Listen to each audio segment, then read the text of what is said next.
So this leads me onto my show for tonight. I'm going to be joined by Anne Eller, who has been a guest on the show previously, and she was last year back in July, and she's going to be back for part 2, and we're going to be talking about Planet X, which is something I've been talking about for the month of September. I had a show, my last show was with Andy Lloyd, and we talked about Planet X in that show. So this is a continuation because, you know, all you have to do is just type Planet X into the Google search at the moment, and there's just so much information going on about Planet X, and YouTube is just full of images and film and you know, short clips, people catching images of things, they're not sure what they're seeing. So we're going to try to you know, go through all of these details and see what is going on. Anne is basically an expert at Planet X. So if you have any questions, if you have any concerns, she's got great information. I don't hear very many people talking about Planet X in the way that she talks about Planet X. So you know, it's going to be a very, very interesting show tonight, so please do stay tuned. But we're going to take a quick break, and when I return, I'll have Anne on the line. So we're back here with me, your host, Valentine St. Aubin, and you are listening to Esoteric Discussions. And we are here live this evening. It's a Wednesday night, 21st of September, 2011. And this evening I'm going to be joined by Anne Eller, who's been a guest, as I said previously, on the show. And she's back for part 2. Unfortunately, when we had the first interview, because she's had such a colourful life, we went through all the experiences that she had working for Dr. J. Allen Hynek, and, you know, just her past in general. And we basically ran out of time to really begin to talk about Planet X very seriously. So we definitely have time tonight to carry on with the interview and pick up where we left off. So just to refresh your memory, Anne is the author of a book called Dragon in the Sky, which is available. And it's a very nice book, very interesting. And it talks about her past experiences working with Dr. J. Allen Hynek, and also her insights on Planet X. Anne's also worked previously as a White House aide and as a nurse. She's had a long life and she's done many, many things. And, well, I think that's what life should be like anyway. You should live it to the full maximum and have many different kinds of experiences and meet lots of different types of people. And so she's going to be joining us. I'm just going to open up a mic and make sure that she is with us. Anne, are you there? Yes, Valentine. Hello. Hi, thank you. Hello. Welcome back to the show. It's so good to hear your voice. Well, it's nice to be back with you, and I'm so disappointed. I was hoping to be there in person. I know. Yeah. And we had to cancel that. So We did. What I wanted to do today was give your audience some of the specifics that I would have done if I had been there in person.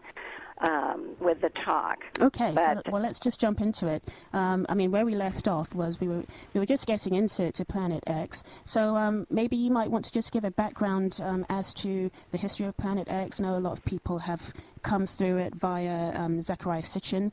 So right. let's begin the discussion, and let's introduce how do we know about Planet X? This is a missing planet that we have. In 1989, I was told by my guide that I needed to read Zecharia Sitchin's The 12th Planet, that there was a very important message in it for me, and I had no idea what it was all about, but it was about the ancient Sumerians that talked about this planet that they called Nibiru, and the race that's on the planet, the Anunnaki, who actually had come to Earth hundreds of thousands of years ago looking for gold, and they tinkered around genetically with the life that was on Earth at that time and created Homo sapiens, and that's who we are today. So the people that are on Nibiru are our gods. They actually created us, and we call them the small g gods. This isn't the big G God, but we were made and created in their image. This planet is called a brown dwarf, and it travels along a very elongated sling orbit that goes way out beyond our solar system and then comes back around through it about every 3,600 years. And we happen to be living in the time that it has come back around. It's called Planet X, Nibiru, the Destroyer, the Red Star, Wormwood of the Bible, yes, and yeah. the Dragon. Mm-hmm. And this is the title of the book. Dragon in the Sky Prophecy from the Stars. And it's actually the electromagnetic pull and interplay between the Earth that is going to cause all of the devastation that we're going to experience. Yeah, they first saw it, they first tracked it in 1983, and it was first seen without a telescope in 2003. And it's most visible now at sunset. You can find it if you're looking at the sun, at the 4 to 5 o'clock position on the right-hand lower side in front of the sun. And you might try that. And right now, some very exciting things are happening if you're out looking, because we have Venus is becoming larger and larger all the time in our sky, because it's getting pushed closer and closer to us as Planet X comes forward. And we can see Venus now at the left side of the sun, right at about the 9 o'clock position. And then we also have the dark twin planet, which is the dark twin of planet Earth, and usually always rode behind us in the orbit so that we never could see it. It's also been pushed out of its orbit and is being pushed toward us. And we can now see that in the west, right about dusk, if we look to the west, just about the time the sun's going down. So if you can get a good vantage point, from a high place, you could be able to see the Planet X, or at least some of its complex.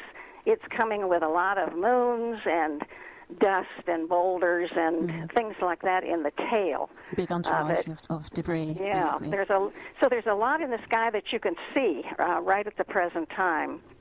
The planet itself in size is about 4 times the diameter of the Earth and 23 times the mass.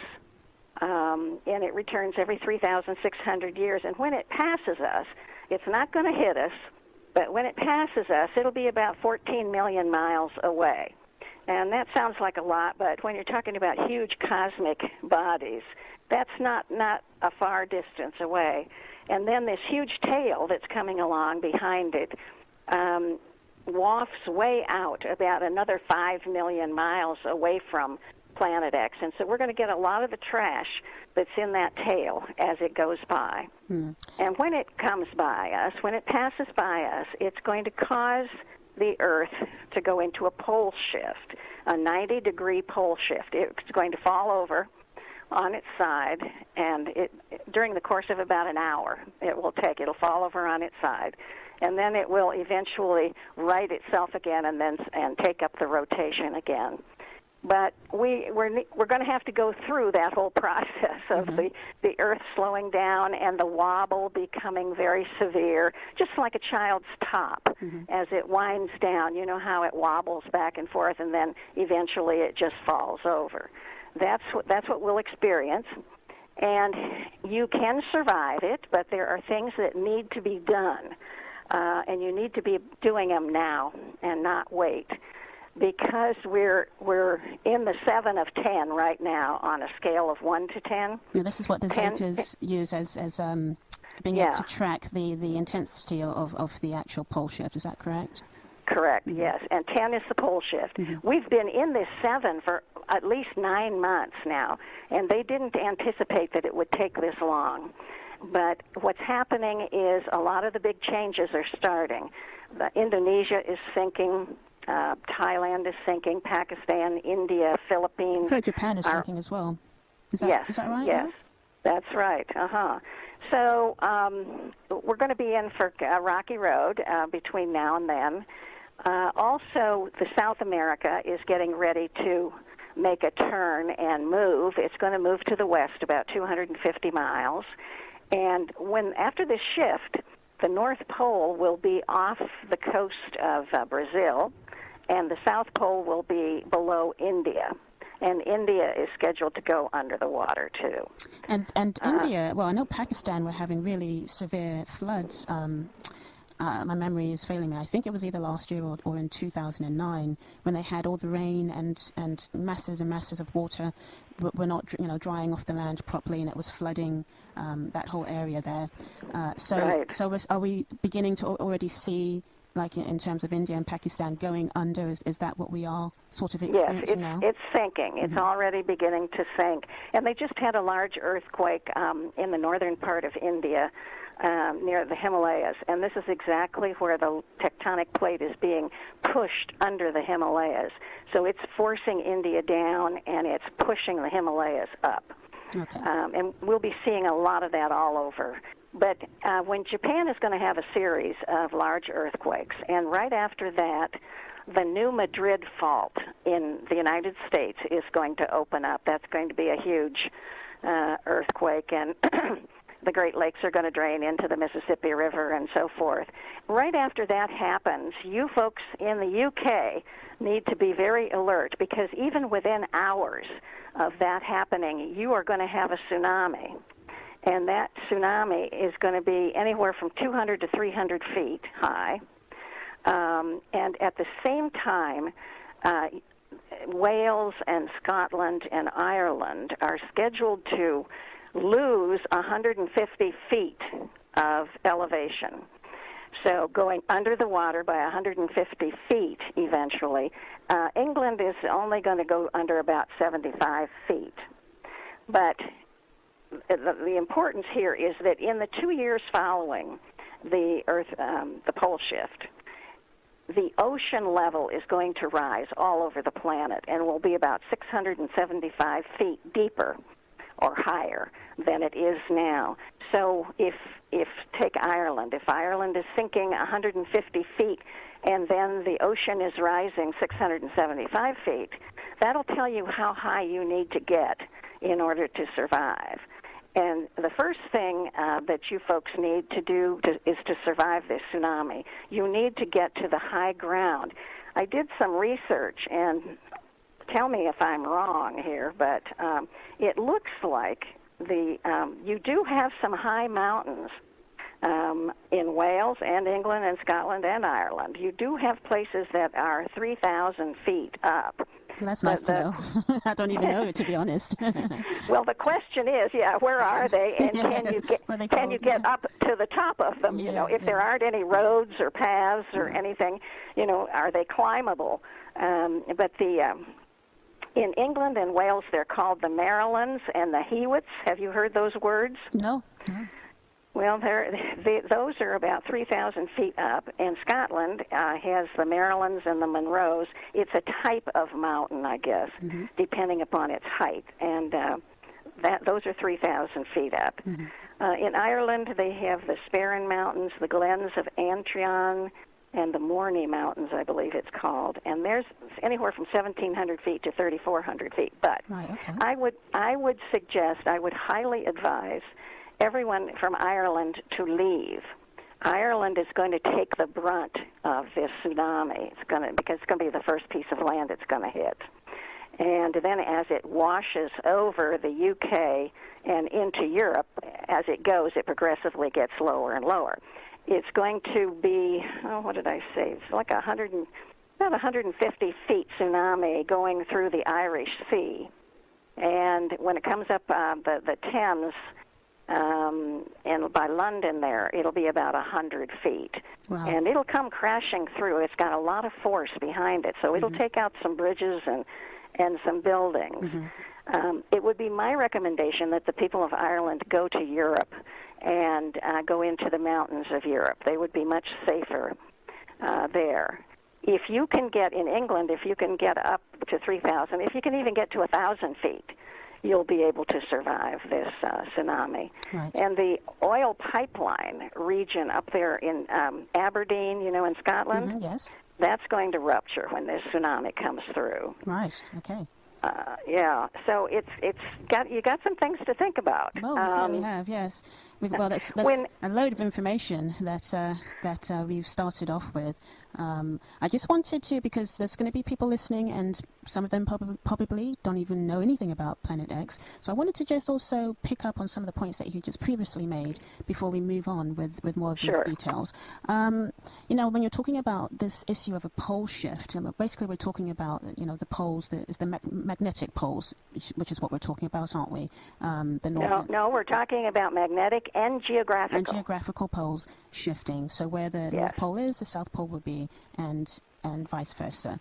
Now, in terms of historically speaking, let's go all the way back to how you started off the interview, and you were talking about the Sumerians and what we know about Nibiru through Zecharia Sitchin, and also just there's been other people as well that have put out this theory that our DNA has been tampered with. I mean, me personally, I got very much into von Daniken when I was much younger. That's how I came into a lot of this information. You have the whole ancient astronaut theory. And it makes complete sense to me. And even when you're talking about the gods and things like that, we tend to think that, it's mythology, it's not very real. But when you introduce this ancient astronaut type theory, it actually makes quite a lot of sense. And what seem to be stories really are just actual incidents handed down through time. But what we do know about the Nibiruans, there are descriptions of them as well. They're quite tall beings, aren't they? Yes, and we thought of them as these giant gods. Giants, yes. Yes, Yes, and they came and they did what they did. They touched up our DNA, and we can see that in the historical record, because this is one of the things that have stunned or made the scientific community quite confused, is how did Homo sapien get quicker, faster, stronger than Neanderthal, than Cro-Magnon so quickly, and to the point where Neanderthal and Cro-Magnon just disappeared, and Homo sapien became the main species that overtook the Earth. They can't explain it. Science has always been looking for the missing link, in evolution from the apes. Well, we did not descend from the apes. That's right, yes. We were totally interfered with, and it was, I like to call it an ET upgrade. Yeah. We were upgraded to Homo sapien, and this time the Zetas have come in and created a hybrid race. And I look at that as also another upgrade, because they've been able to breed out our anger and our rage. Now, these are the good Zetas, is that correct? Because there's different kinds of Zetas, aren't there? These are the good Zetas, yes.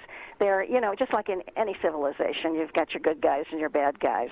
But you've also got the government here and the military here that have cloned these programmable life forms that look like the Greys from Zeta. And they've used those for a lot of the very scary, frightening abductions, and for the cattle mutilations, and to increase the fear among people for aliens, because they're planning an alien invasion, and they wanted us to be terrified. Well, the opposite has happened, because we're learning that these are very benevolent. The real ETs are very benevolent, much more advanced than we are, and there's absolutely no reason to be afraid of them, and they would never invade. They've been here forever. If they had wanted to invade, they could have done it a long time. They can do it at any time, can't they? Yeah. So would you say that the Zetas, the little grey guy with the dark eyes, that image that so many people are aware of, that Whitley Strieber, for example, talked about, would you say that he encountered one of those robotic type greys? I don't know, but it's possible. Mm-hmm. It's very possible, because our government has been involved with cloning these. They're like robots, sort of, since the 40s and the 50s. And the first abduction, Betty and Barney Hill, we didn't hear about that until the early 60s. So they certainly had plenty of time to clone a bunch of these. And they plan to use them in this alien invasion. Well, the ETs are not going to allow this invasion to happen. I was about to say, do you think it's going to happen? Because everybody keeps talking about, but do you think it's going to have to be postponed, or it's just not going to happen? It's just not going to happen. The ETs aren't going to permit it to happen, because they've worked too hard with us subconsciously for our acceptance. They've been talking to us in our sleep and communicating with us, and we finally have wonderful feelings and recognition for the ETs, and the greater percentage of people have good feelings about them and are not afraid of them. And I don't know where the fear level is now, but it's gotten down to a very acceptable level that they will be able to interact with us and land in the next couple of years. I think you have a very good point, a very valid point, because I've noticed over the years, there's been so many alien-type movies that have been out there, and I've noticed as there's been a few movies here and there where they change up the attitude of the people interacting, with these aliens that are coming in. For example, I saw Steven Spielberg's latest movie, Super 8, and that was about a being that came here and he got stuck here. And of course, you had these black ops doing these experiments on him, and he wasn't happy about it, so he was quite angry. But he didn't really want to hurt people, but he wanted to go home. And you had the children feeling for this alien individual, and he did eventually get to go home. So I have noticed a slight shift movement within the creative industry. I haven't seen that one. I'm anxious to see that. Yeah, well, I always like to keep my eye on Spielberg and what he's up to. Yes, he's definitely plugged in. Yeah, he's plugged in, definitely. But he's one of them. Definitely, yeah, he is, yeah. But I also just wanted to pick up, because I don't want to move too far away from what we're talking about, because I don't want to run out of time, because we probably need another show, to be honest with you, to talk about all these details. But I also wanted to just pick up as well, when you were talking about the other names of Nibiru, as you rightly quoted, it's known as Wormwood, for example, this great comet that's supposed to come back in the Book of Revelations, that's quite devastating, and also the Egyptians knew it as the Destroyer. And I believe there's this idea which we get through the Colburn Bible. I'm not sure if you've come across those texts, those ancient texts, and they talk about the Egyptian stories of this red planet or something that's in the sky, and they actually relate it to the plagues that Egypt were experiencing, where the water turned to blood. And that was a pole shift. Yes. When you remember when the waters turned red and bitter.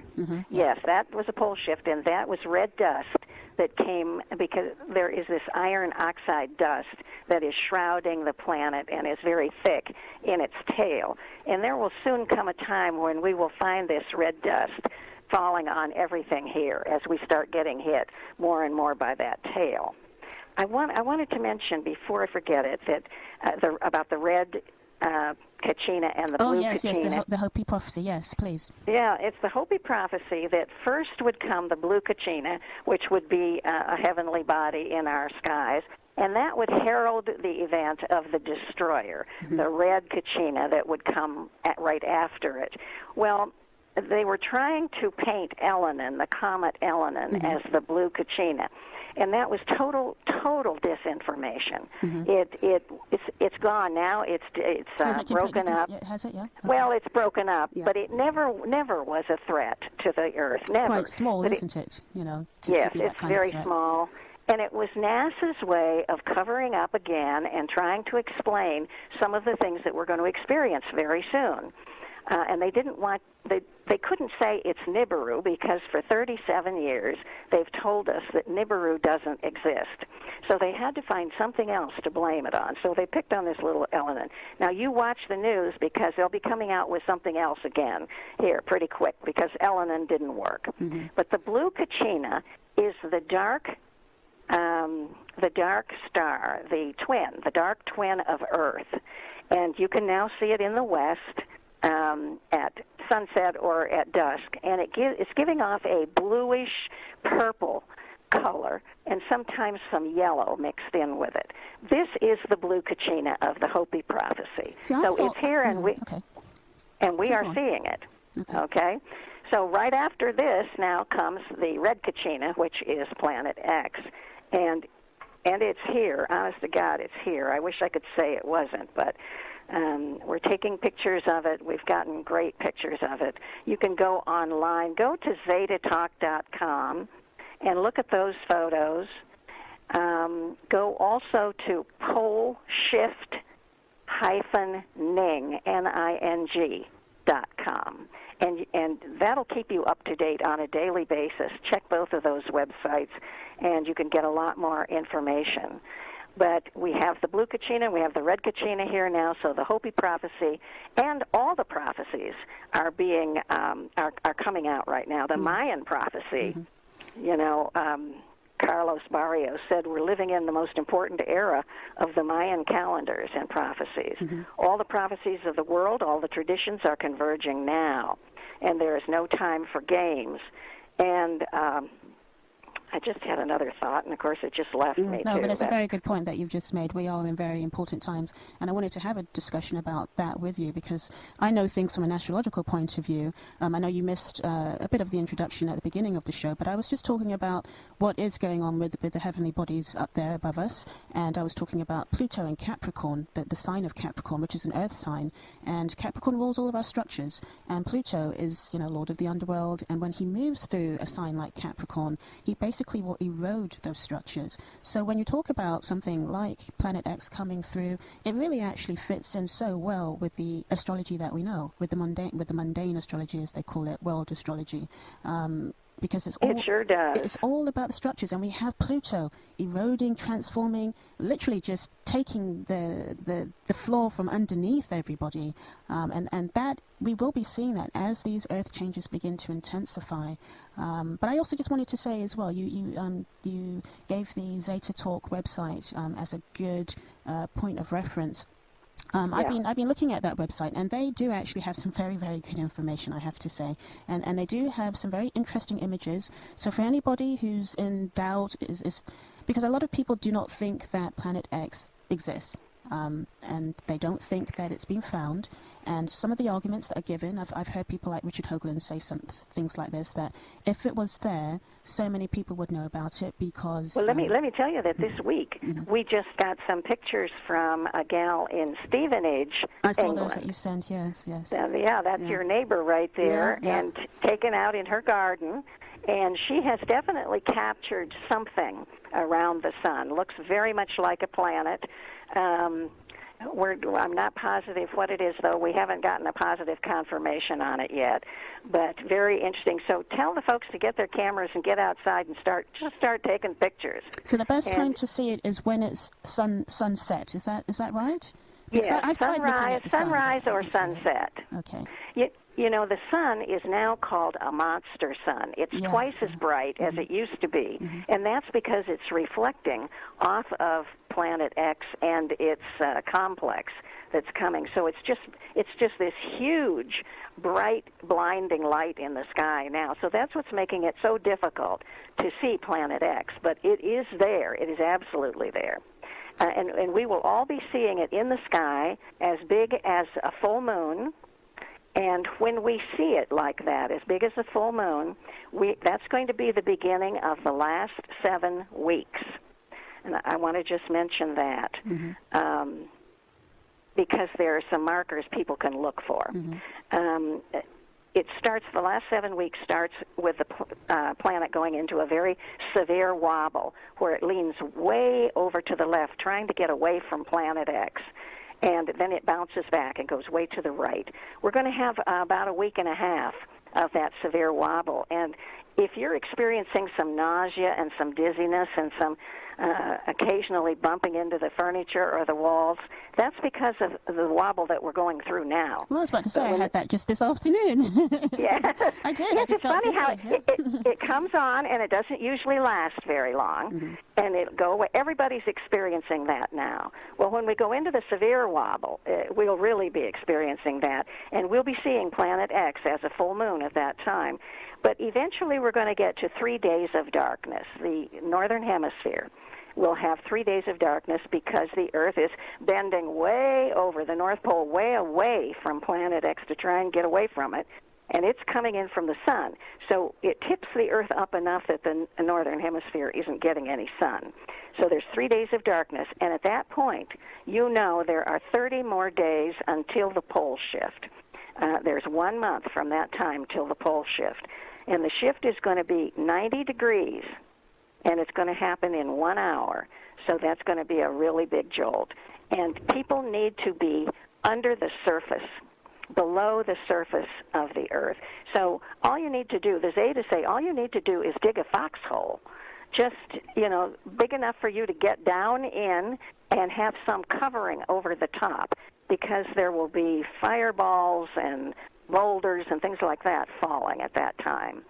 And have it open at both ends. So just a shallow trench with a top over it, like a metal top over it, and that will save you. You can even put bicycle helmet or football helmet on your head to protect yourself.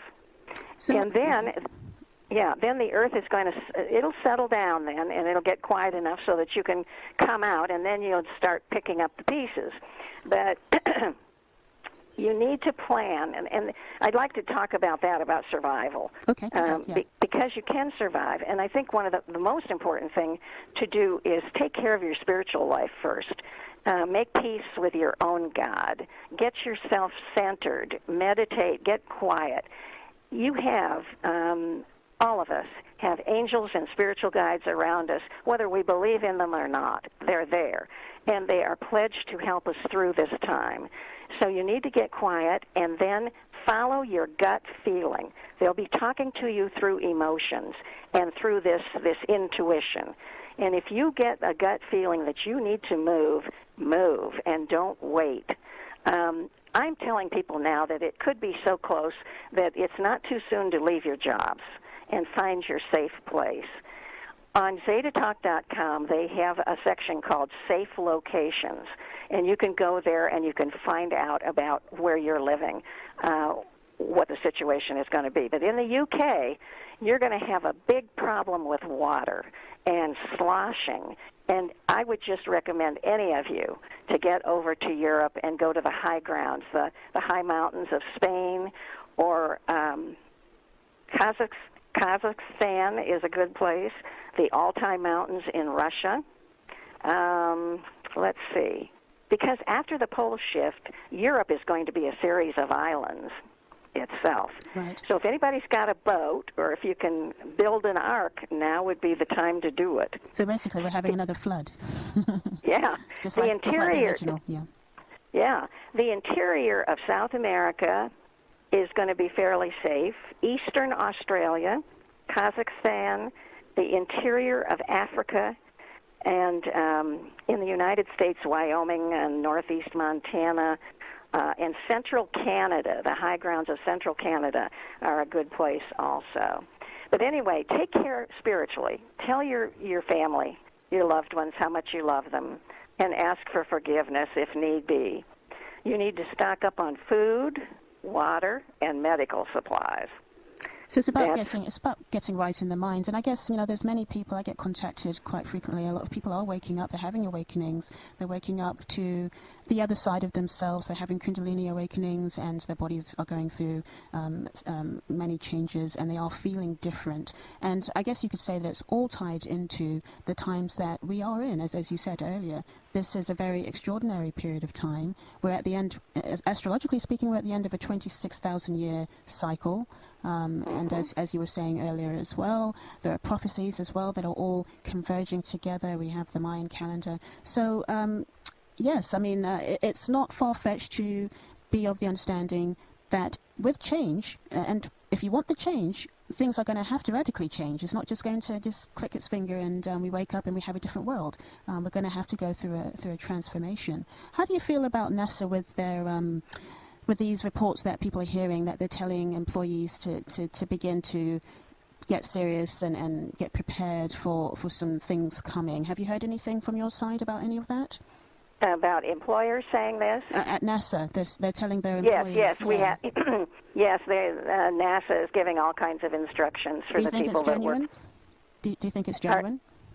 Yes, I do. I think that is genuine. I think they're trying to take care of their own. Mm-hmm. They're not giving the public any good information. It's all lies coming out of NASA, and it's all lies coming out of the government. You can't believe anything that the officials tell you anymore. Yeah. This is a situation where you're going to have to save yourself. Nobody else is going to come to your rescue, and you need to plan to live a camping life for at least the next 2 years. So better get those tents out and get cracking and find your safe place. You know, the other wonderful thing that is happening, and this is all wonderful, it's all good. Well, people want change, so here it is. When we get through this, whether we get through it with our physical body or not, whether we decide to go to a higher level and leave our body here, a lot of us will decide to do that.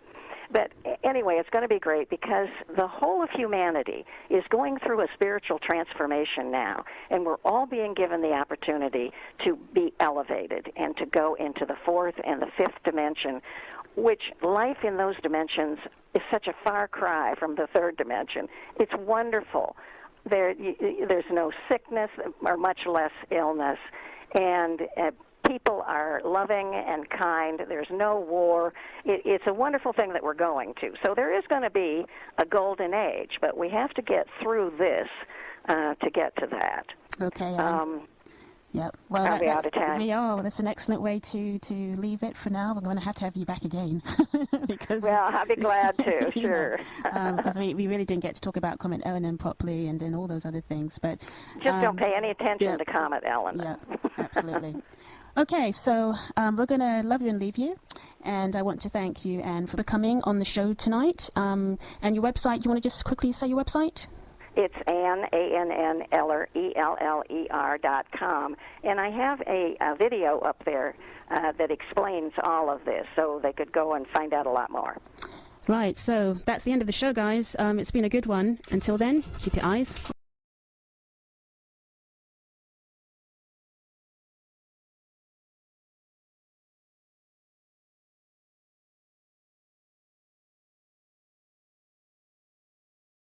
So this leads me onto my show for tonight.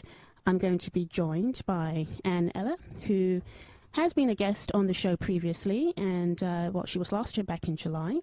And she's going to be back for part 2, and we're going to be talking about Planet X, which is something I've been talking about for the month of September. I had a show, my last show was with Andy Lloyd, and we talked about Planet X in that show. So this is a continuation because, you know, all you have to do is just type Planet X into the Google search at the moment, and there's just so much information going on about Planet X, and YouTube is just full of images and film and you know, short clips, people catching images of things and not sure what they're seeing. So we're going to try to you know, go through all of these details and see what is going on. Anne is basically an expert at Planet X. So if you have any questions, if you have any concerns, she's got great information. I don't hear very many people talking about Planet X in the way that she talks about Planet X. So you know, it's going to be a very, very interesting show tonight, so please do stay tuned. But we're going to take a quick break, and when I return, I'll have Anne on the line. So we're back here with me, your host, Valentine St. Aubin, and you are listening to Esoteric Discussions. And we are here live this evening. It's a Wednesday night, 21st of September, 2011. And this evening I'm going to be joined by Anne Eller, who's been a guest, as I said previously, on the show. And she's back for part 2.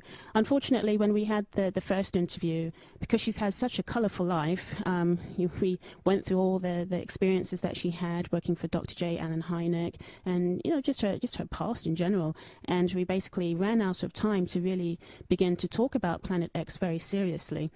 So we definitely have time tonight to carry on with the interview and pick up where we left off. So just to refresh your memory, Anne is the author of a book called Dragon in the Sky, which is available.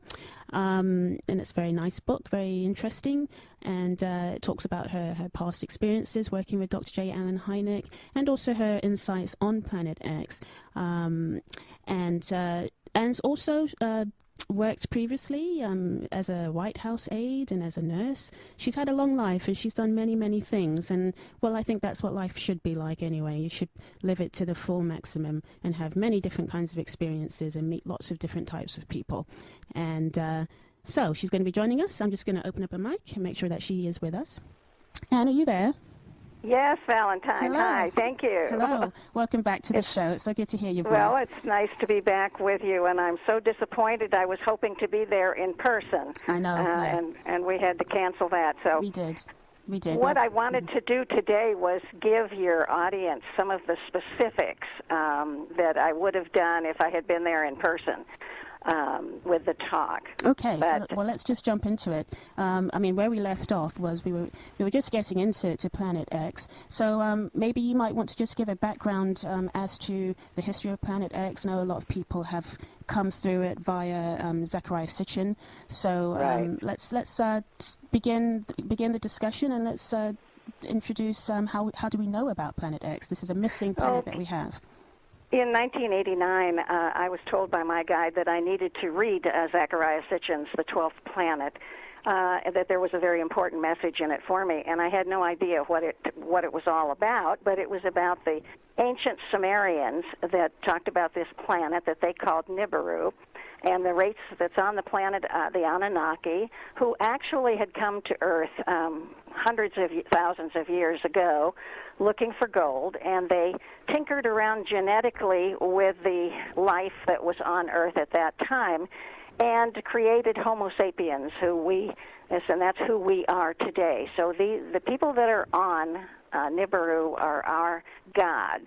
They actually created us, and we call them the small g gods. This isn't the big G God, but we were created in their image. This planet is called a brown dwarf, and it travels along a very elongated sling orbit that goes way out beyond our solar system and then comes back around through it about every 3,600 years. And we happen to be living in the time that it has come back around. It's called Planet X, Nibiru, the Destroyer, the Red Star, Wormwood of the Bible, and the Dragon. Mm-hmm. And this is the title of the book, Dragon in the Sky, Prophecy from the Stars. And it's actually the electromagnetic pull and interplay between the Earth that is going to cause all of the devastation that we're going to experience. Yeah, they first saw it